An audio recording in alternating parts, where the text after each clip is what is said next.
વિદ્યાર્થી મિત્રો, સુરેખ પથ પર ગતિના આ લેક્ચરમાં આપણે પ્રવેગ વિશેની ચર્ચા કરીશું. સૌપ્રથમ તો તે જોઈ લઈએ પ્રવેગ કોને કહેવાય.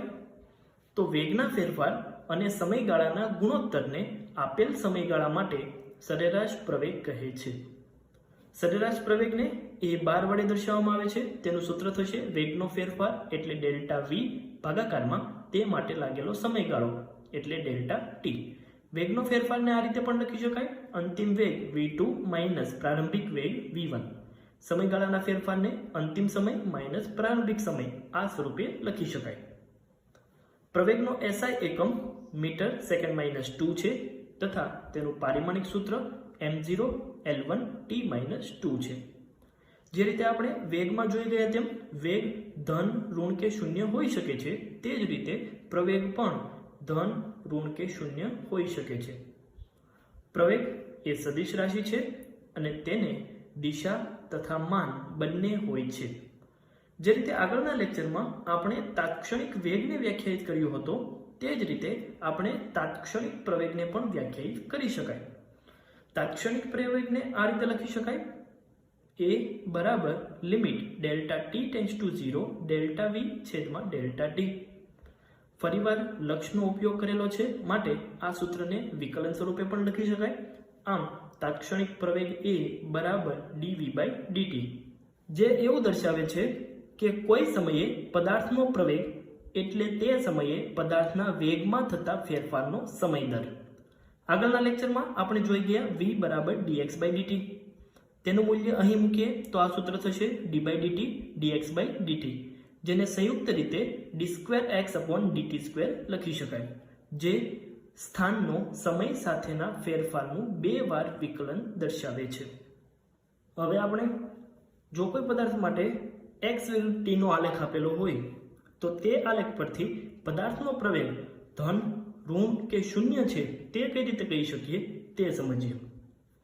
જો કોઈ પદાર્થના x વિરુદ્ધ t ના આલેખમાં વક્ર ઉપર તરફ હોય તો તે પદાર્થનો પ્રવેગ ધન થાય. જો કોઈ પદાર્થના x વિરુદ્ધ t ના આલેખમાં વક્ર નીચે તરફ હોય તો તે પદાર્થનો પ્રવેગ ઋણ થાય.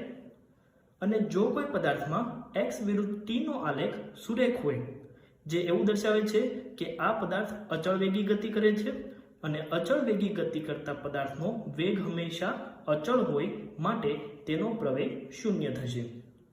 આ જ રીતે જો કોઈ પદાર્થ માટે વેગ વિરુદ્ધ t નો આલેખ આપેલો હોય તો તે આલેખ પરથી મળતા પ્રવેગની ચર્ચા કરીએ તો આલેખ 1 માં કોઈ પદાર્થના વેગ વિરુદ્ધ સમયનો આલેખ આપેલો છે જે x અક્ષને સમાંતર છે, જે એવું દર્શાવે છે કે આ પદાર્થના વેગમાં સમય સાથે ફેરફાર થતો નથી.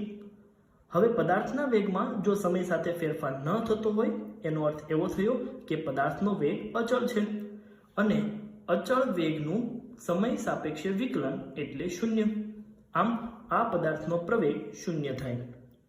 આલેખ 2 માં કોઈ પદાર્થના વેગ વિરુદ્ધ સમયનો આલેખ સુરેખા દર્શાવેલી છે, જે એવું દર્શાવે છે કે આ પદાર્થના વેગમાં સમાન સમયગાળામાં સમાન ફેરફાર થાય છે. આવા પ્રકારની ગતિને અચળ પ્રવેગી ગતિ કહે છે. આલેખ 3 માં વેગ વિરુદ્ધ સમયના આલેખ નીચે તરફ છે. આમ આ આલેખનો ઢાળ શોધીએ તો તે આપણને ઋણ મળશે. વેગ વિરુદ્ધ સમયના આલેખમાં આલેખનો ઢાળ એ પદાર્થના પ્રવેગનું મૂલ્ય આપે છે. આમ આ પદાર્થનો પ્રવેગ ઋણ થાય.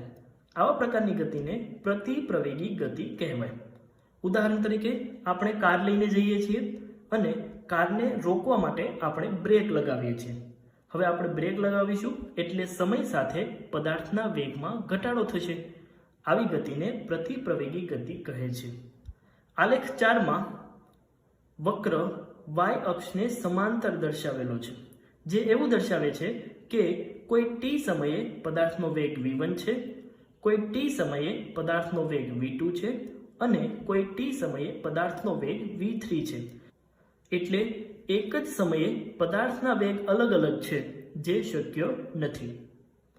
આગળના લેક્ચરમાં આપણે જોઈ ગયા હતા કે વેગ વિરુદ્ધ સમય આલેખમાં આલેખના વક્ર નીચે ઘેરાતું ક્ષેત્રફળ તે સમયગાળા માટે પદાર્થનું સ્થાનાંતર દર્શાવે છે. બીજા કેટલાક વેગ વિરુદ્ધ સમયના આલેખના ઉદાહરણો જોઈએ તો આલેખ 1 માં કોઈ પદાર્થના વેગ વિરુદ્ધ સમયના આલેખ દર્શાવેલો છે. આ આલેખનો ઢાળ ધન છે, માટે આ પદાર્થનો પ્રવેગ ધન થશે. આ ઉપરાંત આ પદાર્થ માટે વેગ વિરુદ્ધ સમયનો આલેખ પ્રથમ ચરણમાં મળે છે, માટે પદાર્થ ધન દિશામાં ગતિ કરે છે તેમ કહેવાય. એટલે જે દિશામાં પદાર્થના વેગનો ફેરફાર છે તે જ દિશામાં પદાર્થના પ્રવેગની દિશા છે તેમ કહેવાય. આલેખ 2 માં વક્ર નીચે તરફ છે. આ વક્રનો જો ઢાળ શોધવામાં આવે તો તેનો ઢાળ ઋણ મળશે. ઢાળ ઋણ એટલે તે પદાર્થનો પ્રવેગ ઋણ, પરંતુ ફરીવાર તેનો વેગ વિરુદ્ધ સમયનો આલેખ પ્રથમ ચરણમાં છે, માટે તે પદાર્થ ધન દિશામાં ગતિ કરે છે તેમ કહેવાય.